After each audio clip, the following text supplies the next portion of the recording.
ध्यान से सुनना बच्चों, तुम अब जाने वाले हो, 2 महीने के बाद तुम्हारे एग्जाम स्टार्ट हो जाएंगे, राइट। काफ़ी बच्चों को ये प्रॉब्लम आती है कि 12th क्लास के बाद हम कौन से फॉर्म भरें, कहाँ जाना हमारा सही रहेगा, कहाँ जाना सही नहीं रहेगा। वैसे तो अब तक काफ़ी अच्छे बच्चे अपना माइंड डिटरमाइन कर चुके होते हैं, लेकिन फिर भी कुछ बच्चे बड़े कंफ्यूज रहते हैं और पेरेंट्स भी बड़े कंफ्यूज रहते हैं due to lack of knowledge. बहुत से पेरेंट्स को भी पता नहीं होता कि उनको करवाना क्या है, और बहुत से बच्चों को भी नहीं पता होता कि उनको करना क्या है। करते क्या है बच्चे, बस एक फ्रेंड कहीं चला गया तो दूसरा उसका हाथ पकड़ के चला जाता है कि वो जा रहा है तो कहीं वो आगे ना निकल जाए, इसलिए मैं भी उसके साथ जाऊंगा। ये जो मेंटेलिटी है बिल्कुल गलत है। अपने मन की बात सुनना, अपने दिमाग की बात सुनना, अपने दिल की बात सुनना कि तुम चाहते क्या हो लाइफ से, उस रास्ते पर चलना। ये मत सोचना कि ए पर्सन किसी रास्ते पर चल रहा है और वो उस रास्ते पर आगे निकल जाएगा, या ए पर्सन कोचिंग ले रहे हैं तो उसके नंबर ज्यादा आ जाएंगे एंट्रेंस एग्जाम में और मेरे कम आ जाएंगे। ऐसी बेवकूफी वाली बातें हैं ये सारी। ठीक है, फ्रेंडशिप होती है, दोस्त होते हैं, उनके साथ तुम्हें चलना अच्छा लगता है, लेकिन तुम अपने दिमाग की नहीं सुनोगे, अपने दिल की बात नहीं सुनोगे, तो तुम अपने मम्मी डैडी का जो पैसा है वो बर्बाद कर दोगे। जरूरी नहीं है कि सबके रास्ते एक जैसे हों, समझ गए ना, ये कोई जरूरी नहीं है। इसलिए तुम्हें अपने इंटरेस्ट के हिसाब से चलना है, करियर चूज करना है अपने इंटरेस्ट के हिसाब से, अपनी कैपेबिलिटी के हिसाब से। कोई बच्चा तुम्हारे में से सीए करना चाहता है तो वो सीए करे भाई। वो ये मत सोचे कि मेरा जो दोस्त है, जो वेरी क्लोज फ्रेंड है, वो बीएमएस की कोचिंग ले रहे हैं तो मैं भी ले लूं। अपने मन की सुनो। सबसे पहले अपने मन को पेपर पर उतारना, लिखना पेपर के ऊपर कि तुम जिंदगी से चाहते क्या हो, लाइफ से चाहते क्या हो। तभी तो रास्ता बनेगा, तभी तो तुम्हारा करियर सेट होगा, तभी तो गोल सेट होगा, तभी ट्रैक सेट होगा। कोई दोस्त तुम्हारा फ्यूचर नहीं बनाने वाला, कोई तुम्हारा फ्रेंड तुम्हारा फ्यूचर नहीं बनाने वाला। सबकी अपनी मंजिल है, समझ गए ना। अगर सीए करना चाहते हो तो ऑब्वियस है बच्चों, तुम्हें सीए का एंट्रेंस का फॉर्म भरना पड़ेगा, उसका एंट्रेंस देना पड़ेगा, और 5 इयर्स के अंदर अंदर सीए कंप्लीट हो जाती है। एक अच्छा बच्चा 5 इयर्स में सीए बन जाता है। 5 साल लगते हैं, 5 इयर्स में सीए बन जाते हैं। एक अच्छे बच्चे की बात कर रहा हूं मैं, नालायक बच्चे की बात नहीं कर रहा हूं। नहीं तो ऐसे बच्चे भी हैं जो 10-10 साल लगा देते हैं और सीए नहीं बन पाते, फिर बीच में छोड़ देते हैं। ऐसे बच्चे भी, मेरी बात समझ गए ना। तो एक रास्ता तो है सीए का।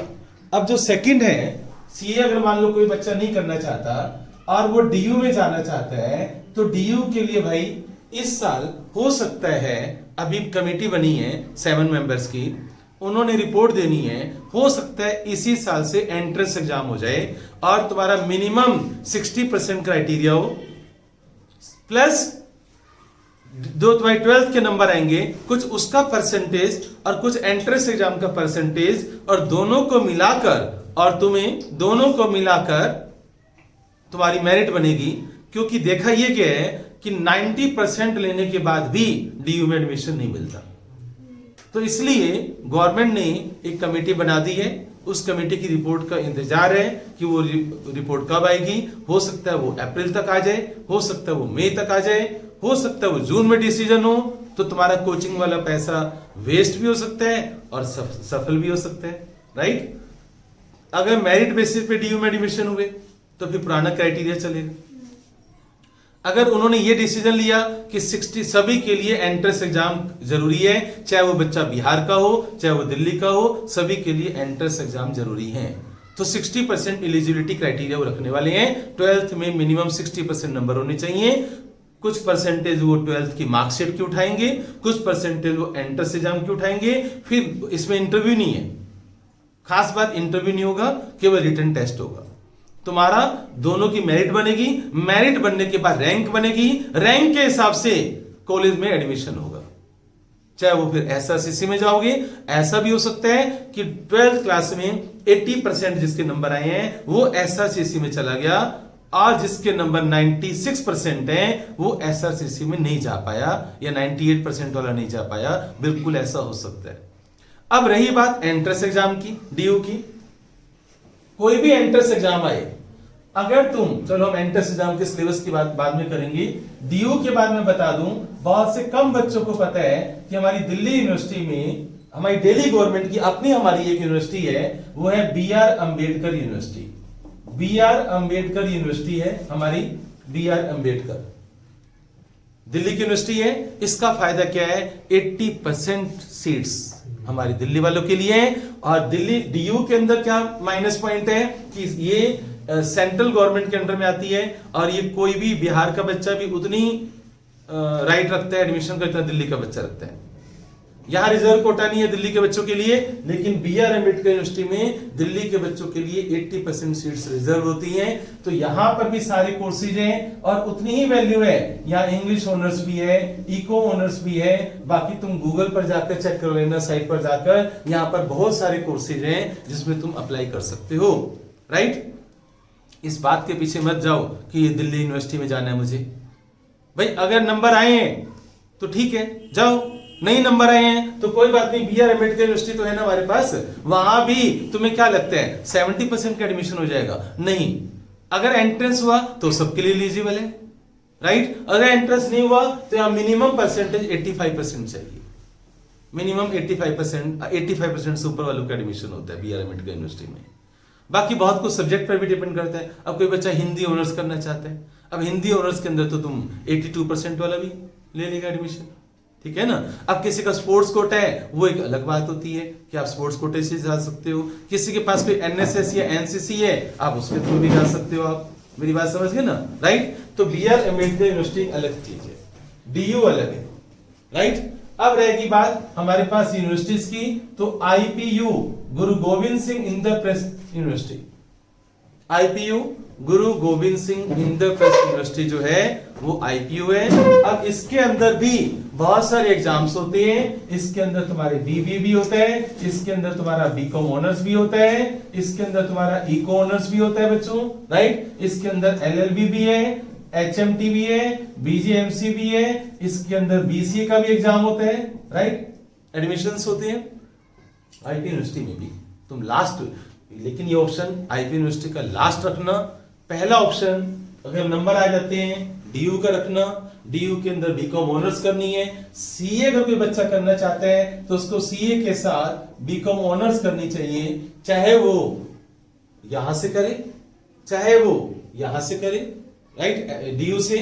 अगर DU में एडमिशन नहीं हो रहा, IPU से भी नहीं हो रहा, कुछ बच्चे SOL से भी करते हैं क्योंकि इसमें टाइम बच जाता है। जो डेडिकेटेड है CA के लिए वो SOL से भी BCom ऑनर्स कर सकते हैं, स्कूल ऑफ ओपन लर्निंग। इसमें आप घर बैठे बैठे आप कर सकते हो, कोई रेगुलर कॉलेज जाने की जरूरत नहीं है, राइट। तो SOL से भी आप BCom ऑनर्स कर सकते हो आप। लेकिन अगर CA करना चाहते हो तो फायदा है। अगर आप ह्यूमैनिटीज में जाना चाहते हो, किसी और स्टेट में जाना चाहते हो, तो फिर आपके पास अम्बेडकर यूनिवर्सिटी भी है, IP यूनिवर्सिटी भी है। Clear, right. अब इसके बाद आती है बच्चों बात, ये तो सारे कोर्सेज होंगे कि 12th क्लास के बाद यहां जाना है। अब कोई बच्चा कहता है सर मैं दिल्ली में नहीं रहना चाहता। भाई दिल्ली में नहीं रहना चाहते तो आपके पास सिम्बायोसिस पुणे है। आप पुणे के अंदर बहुत सारी यूनिवर्सिटीज हैं, बेंगलोर में बहुत सारी यूनिवर्सिटीज हैं, बॉम्बे में बहुत सारी यूनिवर्सिटीज हैं, वहां पर आप एडमिशन ले सकते हो। नोएडा में बहुत सारी यूनिवर्सिटीज हैं प्राइवेट, वहां पर एडमिशन ले सकते हो। लेकिन वहां पर सब जगह 1 साल का 1 लाख रुपए चाहिए।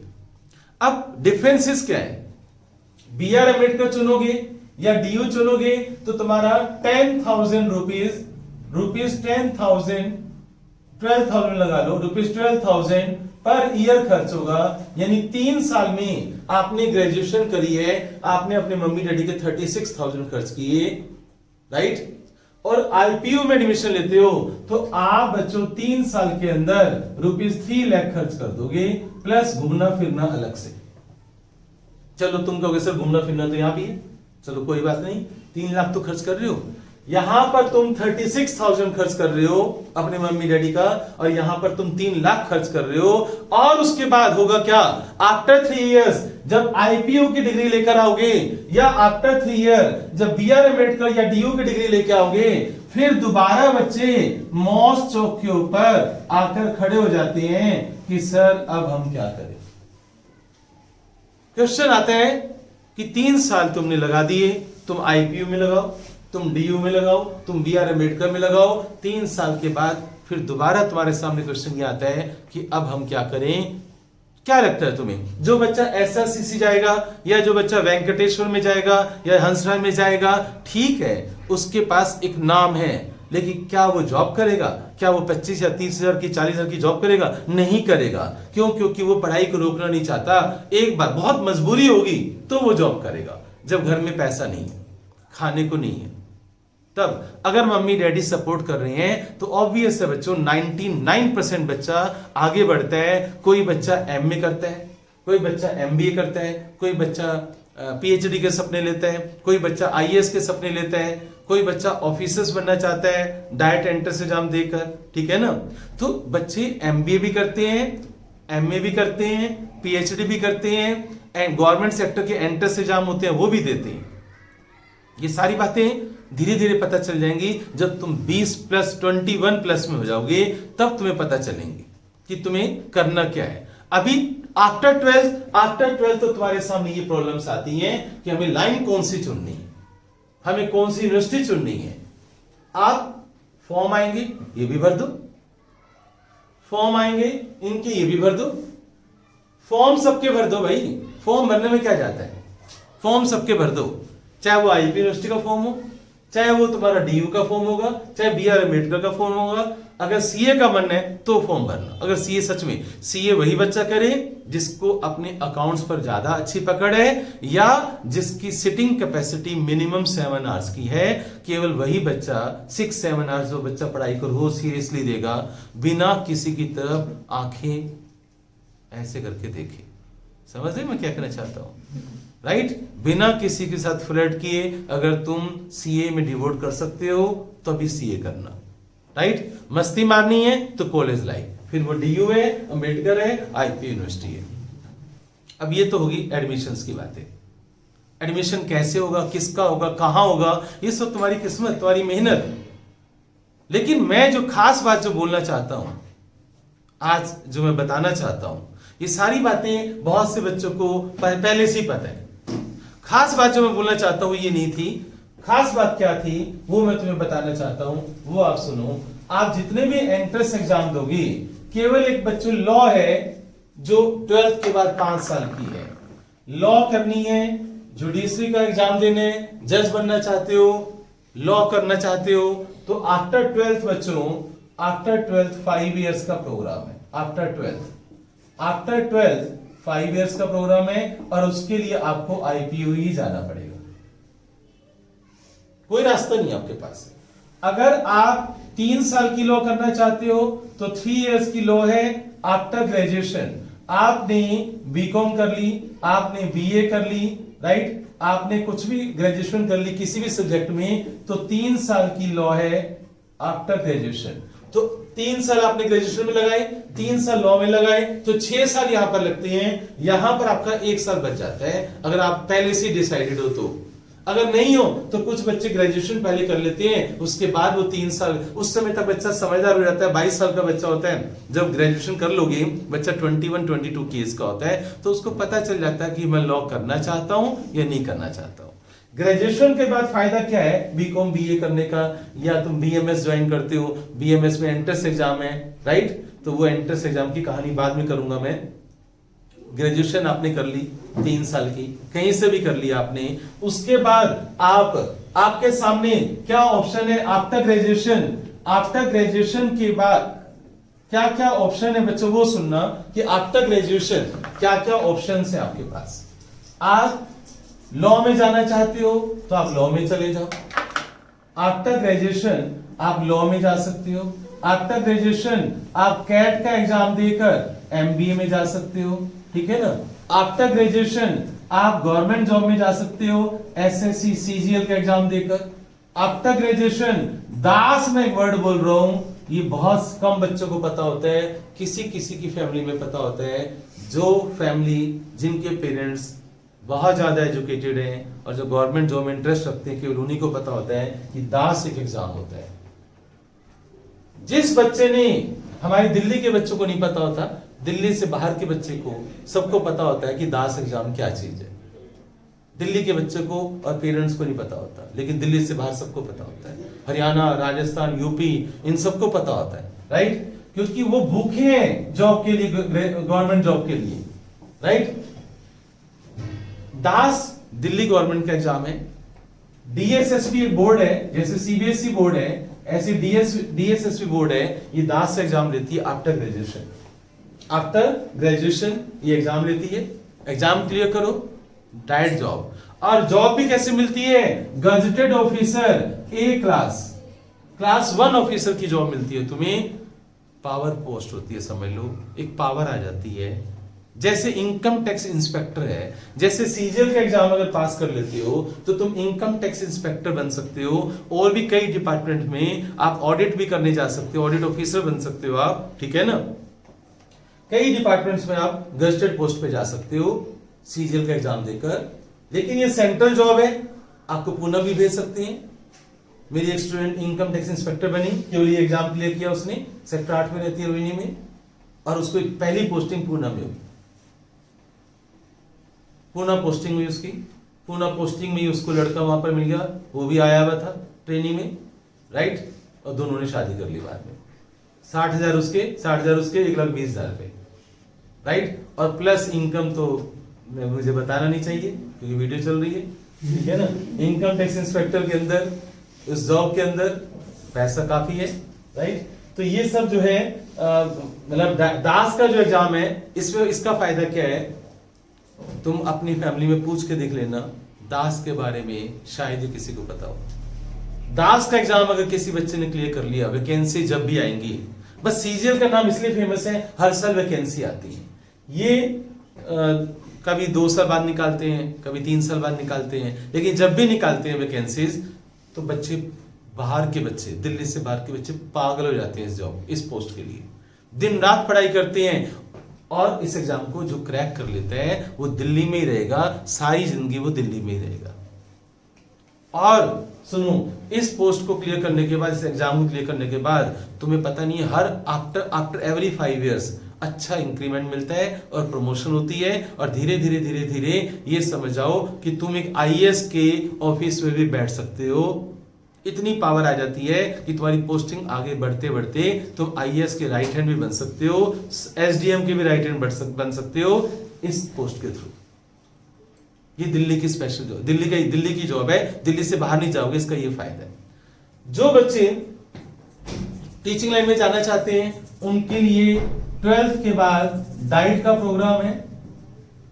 डाइट के बाद आपको गवर्नमेंट जॉब मिलती है, सीटेट का एग्जाम देना पड़ता है बस, और गवर्नमेंट जॉब मिल जाती है। इसमें आप पहली से लेकर 8वीं क्लास तक आप पढ़ा सकते हो। अब इसके बाद आफ्टर ग्रेजुएशन जो है वो आप बीएड करोगे आप, और बीएड करने के बाद आप टीजीटी बन जाते हो। टीजीटी का मतलब है आप 10th क्लास तक पढ़ा सकते हो। और अगर आपने एमए कर ली है, पोस्ट ग्रेजुएशन कर ली है और प्लस बीएड कर ली है तो आप पीजीटी बन जाते हो, जिसमें आप 11th 12th को पढ़ा सकते हो, राइट। तो ये सारे एग्जाम्स भी हैं, लेकिन ये सारे ग्रेजुएशन के बाद है। हाँ, किसी ने ना तो उसका सीए में इंटरेस्ट है, ना उसका होटल मैनेजमेंट में इंटरेस्ट है, ना वो बीसीए करना चाहता है, ना वो जर्नलिज्म करना चाहता है, ना वो आईएएस की तैयारी करना चाहता है, वो कुछ भी नहीं करना चाहता, तो सबसे आसान रास्ता है ऐसे लड़के लड़कियों के लिए वो 12th के बाद डाइट चुन ले। डाइट 2 साल का ट्रेनिंग कोर्स है, ये टीचर ट्रेनिंग कोर्स। और इसके बाद सीटेट का एग्जाम आसान होता है, मुश्किल नहीं होता। सीटेट का एग्जाम देकर और गवर्नमेंट सेक्टर के अंदर टेस्ट होगा, पास कर लेता है बच्चा ऑलमोस्ट। इसमें पास करने के चांसेस क्यों ज्यादा है? क्योंकि इसमें जो वैकेंसीज निकलती है ना, वो पता है कितनी निकलती हैं? 3,000 वैकेंसी निकलती हैं, तो प्रोबेबिलिटी ज्यादा होगी ना पास होने की। टीजीटी में वैकेंसी पता कितनी निकलती है? 40, 50। और पीजीटी में पता कितनी वैकेंसी निकलती है? 10, 12, 14, ऐसे 20, ऐसे करके। और इसमें प्राइमरी सेक्शन उसके लिए पढ़ाने के लिए प्राइमरी क्लासेस को 3,000 वैकेंसी निकलती है। तो प्रोबेबिलिटी ज्यादा होगी। प्रोबेबिलिटी तुम पढ़ते हो, तुम्हें पता है प्रोबेबिलिटी क्या चीज है, सिलेक्शन होने की प्रोबेबिलिटी ज्यादा होगी। तो जिसको जल्दी पैसा चाहिए, बाकी तुम्हें अपने घर की कंडीशंस को भी देखना है, अपने घर के हालात को भी देखना है। तुम्हें हर बच्चे को अपने अपने अकॉर्डिंग डिसीजन लेने पड़ते हैं कि किसके मम्मी डैडी कितना सपोर्ट कर सकते हैं। लड़कों को तो देखो अपने रास्ते चुनने आते हैं, धीरे धीरे चुन लेते हैं, क्योंकि लड़कों के लिए तो कमाना ही है। अब रही बात लड़कियों की, लड़कियों के साथ प्रॉब्लम क्या आती है कि उनके पेरेंट्स कितना सपोर्ट करते हैं, ये बहुत मैटर करता है। 22-23 साल तक तो पेरेंट्स साथ देते हैं, लेकिन 23 की एज के बाद अगर लड़की कुछ नहीं कर रही है या उनको दिखाई दे रहा है कि लड़की घर में खाली बैठी है, सारा दिन खाली रहती है, पढ़ाई भी नहीं कर रही है, तो ऑब्वियस है मैरिज का प्रेशर आ जाएगा। तो 23 साल तक वो तुम्हारी इंतजार करते हैं, तुम्हें देखते हैं, फिर उनको लगता है कि तुम किसी काम के नहीं हो, तो तुम्हारी शादी कर दी जाती है। राइट? तो जो गर्ल्स हैं उनके साथ ही प्रॉब्लम है, लेकिन लड़कियों को अगर शादी से बचना है तो मैंने पहले भी बताया था कि तुम पीएचडी में घुस जाओ। अपने आप को बचाना चाहते हो तो पीएचडी में घुस जाओ, एमए करो, पीएचडी 5 साल की है, 28 या 27 की एज आ जाएगी पीएचडी करते करते, तब तक तो तुम उस प्रेशर से बच जाओगे।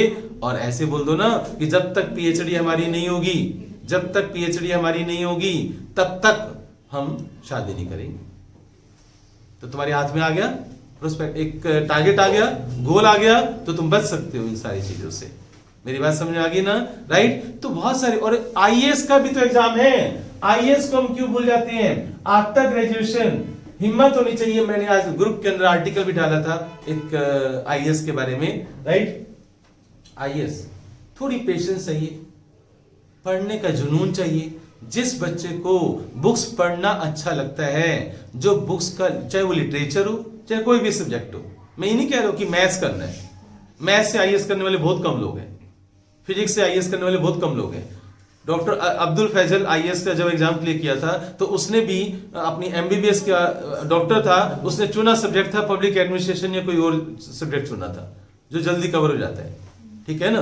तो आईएएस के अंदर क्या होता है, आपका बेसिक वही आता है, इंग्लिश आती है, रीजनिंग थोड़ी बहुत आती है, जनरल नॉलेज के 200 क्वेश्चन आते हैं, इंग्लिश बड़ी अच्छी आती है, कॉम्प्रिहेंशन आती है बड़ी बड़ी, और प्लस 16-17 सब्जेक्ट है, 16-17 सब्जेक्ट में से कोई एक सब्जेक्ट चुनना होता है, कोई भी एक सब्जेक्ट चुनना होता है, उस सब्जेक्ट पर अपनी मास्टरी करो और आईएएस का एग्जाम दो। और मेरी तो ये कहना है मेरा कि जब तक आईएएस के 3 अटेम्प्ट न दे लो, कभी शादी की बात सोचना भी मत, दिमाग में मत लाना। जब तक 3 अटेम्प्ट न दे दो आईएएस के, नहीं तो बाद में सारी जिंदगी गिल्ट रहेगा कि हमने ट्राई क्यों नहीं किया। बाद में यही बच्चे, तुम लोग ही सबको गालियां निकालोगे, पेरेंट्स को भी बोलोगे आपने हमें करने नहीं दिया, हम तो कर लेते, हम तो कैपेबल थे, हमारी तो बड़ी इच्छा थी बनने की। बाद में तुम ही बोलोगे पेरेंट्स को। पहले से ही तुम डिसाइड कर लो कि या तो हम पीएचडी खत्म करेंगे या हम आईएएस, और पीएचडी के साथ साथ आईएएस की तैयारी कर लो ना। पीएचडी के साथ साथ आईएएस की तैयारी हो जाती है, दोनों साथ साथ चलाओ, पैरेलल चलाओ, आईएएस की तैयारी भी और पीएचडी की तैयारी भी। राइट? और बहुत जल्दी पैसा चाहिए आपको, भाई आपको आईएएस नहीं बनना या अंदर उतना कैलिबर नहीं है कि हम बुक्स नहीं पढ़ सकते हैं, तो भाई सिंपल सी बात है, फिर आपके सामने एक एमबीए का रास्ता है ना, आप एमबीए कर लो। अगर आपने एमबीए आईआईएम से किया या एसपीजे मुंबई से किया, या आपने एक यहां पर है एमडीआई गुड़गांव यहां से किया, ऐसे बहुत सारे टॉप 20 कॉलेज से अगर आपने एमबीए किया, गूगल पर लिस्ट है पूरी, टॉप 20 कॉलेज डालोगे तो गूगल पे लिस्ट आ जाएगी, तो वहां से सैलरी आपको मिलेगी पर ईयर की ₹2 lakh minimum, per month ₹2 lakh minimum. ये मिनिमम बता रहा हूं मैं। IIM अहमदाबाद की लड़की को 7 लाख रुपीस पर मंथ मिला था, यानी 1 साल का 84 लाख हो गया। समझ गए ना? 7 लाख रुपए एक महीने के जिसके पास आ रहे हो, इनकम टैक्स भी दे दो। मैं कहता हूं 7 लाख का 30% दे दिया इनकम टैक्स, तो 2 लाख दे दिया, 5 लाख बचे। 5 लाख भी तुम कितना खा लोगे तुम?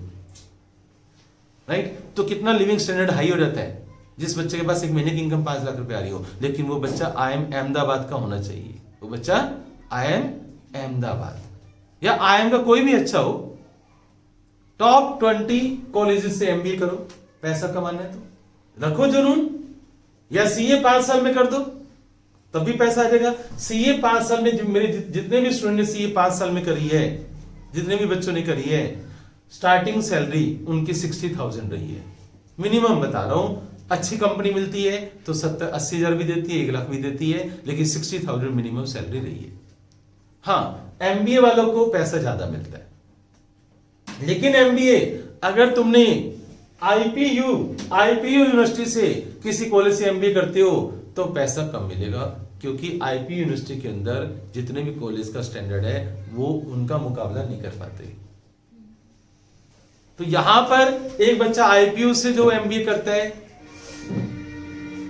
किसी को 40,000, किसी को 30,000, किसी को 50,000, मैंने नहीं सुना किसी को 1 लाख रुपए मिलते हुए।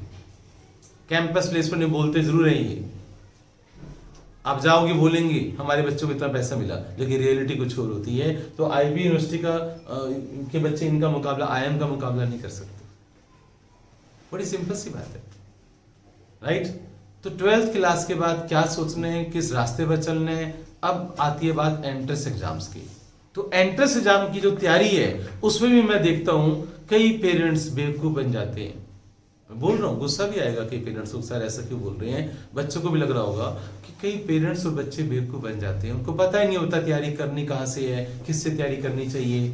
लूटते हैं तुम्हें, कोचिंग के नाम पर तुमसे 40-40 हजार रुपये ले लेंगे, 25-25 हजार ले लेंगे, 30 हजार ले लेंगे, जबकि सच्चाई में वो सारी पढ़ाई तुम केवल 10-12 हजार में कर सकते हो।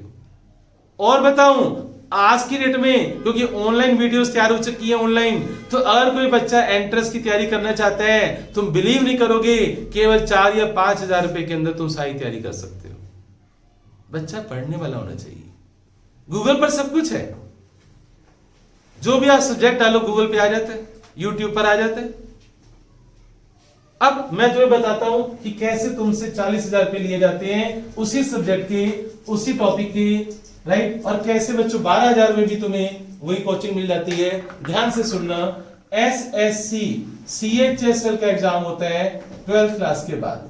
12th क्लास के बाद 12th क्लास पास आप SSC का CHSL एग्जाम दे सकते हो 12th क्लास के बाद। अब जो CHSL एग्जाम है वो, उसके अंदर आपको क्या क्या तैयार करना होता है।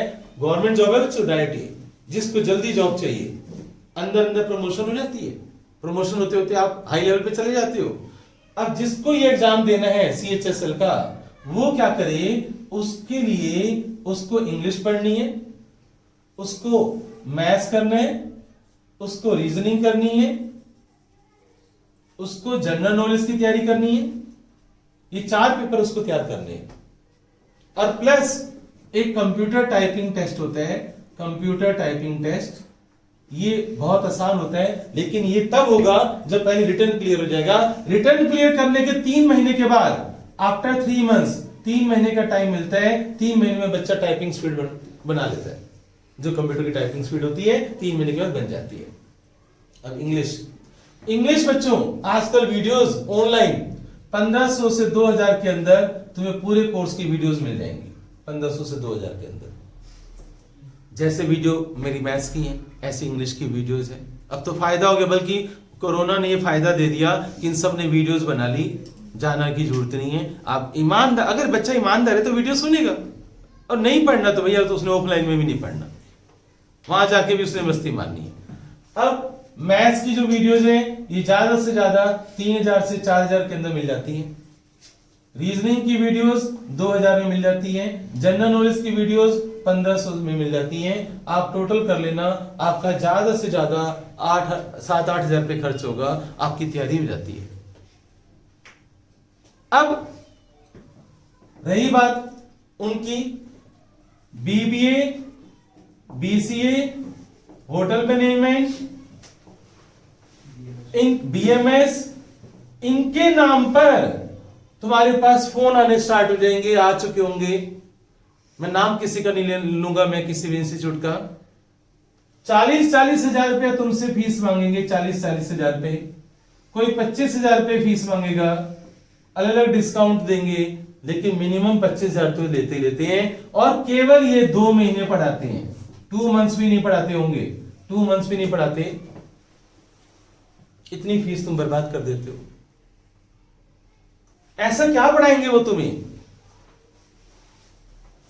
बेवकूफ बना रहे। भाई इसके अंदर कौन से पेपर आते हैं? इंग्लिश आती है, इंग्लिश क्या चेंज हो जाएगी? क्या ग्रामर चेंज हो जाएगी? क्या एक्टिव पैसिव चेंज हो जाएंगे? क्या टेंसी चेंज हो जाएंगे? क्या आप कोई भी एंट्रेंस एग्जाम दो, आप एसएससी का सीजीएल एग्जाम दो, आप दास का एग्जाम दो, आप आईएएस का एग्जाम दो, कोई भी एग्जाम दो, आप कैट का एग्जाम दो, लेवल में तो फर्क आएगा बस। इंग्लिश तो वही रहेगी। तो किस बात से आपसे 40,000 रुपए ले रहे हैं? केवल ये नाम, वही ना बात होगी ना कि नाम बता दिया, हम इसकी तैयारी कर। अब स्टूडेंट और पेरेंट्स के दिमाग में क्या रहता है, हमने सर ये एग्जाम थोड़ी देना है, हमने तो ये एग्जाम दिलवाना है ना। तो इसके जो दोस्त हैं वो सारे यहां जा रहे हैं, वो पास हो जाएंगे और आप यहां भेज दियो, हमारा बच्चा फेल हो जाएगा। ये लैक ऑफ नॉलेज, इसको मूर्खता भी बोल सकता हूं, मैं मूर्खता भी बोल सकता हूं, ये लैक ऑफ नॉलेज भी बोल सकता हूं। नॉलेज नहीं है पेरेंट्स को भी और बच्चों को भी। मैं इंग्लिश चेंज हो जाएगी क्या? उसकी ग्रामर चेंज हो जाएगी क्या? मैथ्स के अंदर क्या ऐसा पढ़ा देंगे वो, मैथ्स के अंदर ये लोग क्या पढ़ा देंगे ऐसा जो ये नहीं पढ़ाते? इनसे ज्यादा, इनसे 10 गुना ज्यादा अच्छा पढ़ाते हैं यहां पर। मैथ्स में क्या आएगा? Profit and loss, compound interest, simple arithmetic जो तुमने 5th क्लास से लेकर और 8th क्लास तक पढ़ा, area, volume, trigonometry, probability, algebra, ये सब मैथ्स में आएगा। रीजनिंग सेम है बच्चों, चाहे यहां की रीजनिंग उठाओ चाहे वहां की रीजनिंग उठाओ। जनरल नॉलेज जो ये पढ़ाएंगे वो तो ये पढ़ाएंगे, इनको तो आती भी नहीं है, यहां पढ़ाने वाले को तो जनरल नॉलेज आती भी नहीं है, ये तो फिर भी प्रोफेशनल है। यहां 40,000, यहां 8-9 हजार रुपए ऑनलाइन वीडियो सुनो ना। ऑफलाइन अगर खुल जाता है तो ऑफलाइन में भी मैक्सिमम फीस 15 या 16 हजार रुपए। अगर ऑफलाइन स्टार्ट होता है तो मैक्सिमम 15 या 16 हजार रुपए। आप इसकी तैयारी करो ना, एसएससी सीएचएसएल की तैयारी करनी है एंट्रेंस की, तो इसकी करो। फायदा क्या बताओ? फायदा यह है कि 12th क्लास के बाद जब आप फॉर्म भरोगे एसएससी सीएचएसएल का, 1 साल बाद पेपर होगा, अगर आपने क्रैक कर लिया 200 में से मुझे केवल 150 नंबर लाकर दिखाओ बस। 200 में से 150 जनरल कैटेगरी है, रिजर्व कोटा हो तो बात अलग है। जनरल कैटेगरी में 200 में से 150 नंबर चाहिए, तुम्हारा नंबर आ जाएगा। Government job, 34,000 rupees starting salary, Saturday Sunday off. पढ़ते जाओ साथ साथ कॉरेस्पॉन्डेंस से। और तुम्हें क्या लगता है फॉर्म भरते तो वही नौकरी लग जाएगी? कई पेरेंट्स और कई बच्चे मुझे क्या कहते हैं, सर अभी तुम बहुत पढ़ना चाहते हैं, अभी हम क्यों नौकरी करें और हम एक क्लर्क बनेंगे। अरे भाई मैंने क्या बोला क्लर्क बनो, तुम ये एग्जाम क्लियर करके दिखा दो बस, अपॉइंटमेंट लेटर लाकर दिखा दो, डस्टबिन में डाल देना। और फिर मेरे सामने मैंने देखा है बच्चों कि एमटेक, बीटेक, एमबीए इस फॉर्म को भर रहे होते हैं, हाईली क्वालिफाइड। क्यों? क्योंकि गवर्नमेंट जॉब के पीछे पागल है। अब रही बात, तुम्हें क्या लगता है इसका फॉर्म भरने में? फॉर्म भरने में तुम फॉर्म भर पाओगे इस साल दिसंबर में, पेपर कब होगा? अगले साल 2022 में। रिजल्ट कब आएगा? 2022 के एंड तक। ज्वाइनिंग कब होगी? 2023 में। कितने साल हो गए भाई? 2022 अगला साल, 21, 22, 23। तुम कौन सी ईयर में होगे? ग्रेजुएशन के फाइनल ईयर में होंगे। और अगर ज्वाइनिंग थोड़ी सी लेट होगी किसी कारण से, तुम्हारी ग्रेजुएशन कंप्लीट, नहीं तो फाइनल ईयर आप एसओएल से भी कर सकते हो। आप रेगुलर से कॉरेस्पॉन्डेंस में जा सकते हो, बट आप ऊपर से नीचे आ सकते हो, लेकिन एसओएल से आप रेगुलर में नहीं जा सकते। तो ये फैसिलिटी दे रखी है गवर्नमेंट ने कि आप रेगुलर से आप एसओएल में जा सकते हो। तो बहुत तुम्हें बच्चों, पेरेंट्स को क्या लगता है या बच्चों को क्या लगता है, हम ये फॉर्म क्यों भरी भाई, हमें नौकरी थोड़ी करनी है। अरे फॉर्म नौकरी करने को किसने बोला? मत करो नौकरी भाई, फॉर्म भरो, तैयारी करो, पेपर पास करके मुझे दिखाओ। अपनी क्वालिटी को प्रूव तो करो, तुम कैपेबल हो, इस बात को प्रूव तो करो कि तुम कितने कैपेबल हो। खाली हवा में मत उड़ो ना, क्योंकि इसके बाद सीजीएल का भी एग्जाम होगा, कंबाइंड ग्रेजुएट लेवल। दास मैंने बोला, अभी यहां दास बोला था मैंने, दास का भी एग्जाम होगा। तो क्लियर करो वहां से, वो तैयारी करो तुम। मेरी बात समझ में आ रही है तुम्हें? ठीक है, राइट। तो मेन बात क्या है हमारी, इन सारी बातें मेरे कहने का मतलब ये था कि तुम अब काफी कुछ समझ गए होंगे कि तैयारी क्या चीज है और कैसे पढ़ाई हमें करनी है, कौन से ट्रैक पर चलना है। अपने मन की सुनो और पेपर पे सारा लिखो। उसके बाद भी कोई कंफ्यूजन है तो तुम मुझसे पर्सनली बात कर सकते हो, राइट। तो ये तो वीडियो के सामने वाली बातचीत है। अब थोड़ी बहुत सच्चाई जो मैं वीडियो ऑफ करने के बाद बताऊंगा। क्लियर? मेरी बात समझ में आ गई, राइट। इससे रिलेटेड कुछ पूछना है किसी ने? नहीं। हाँ बोलो बोलो। हाँ बच्चों।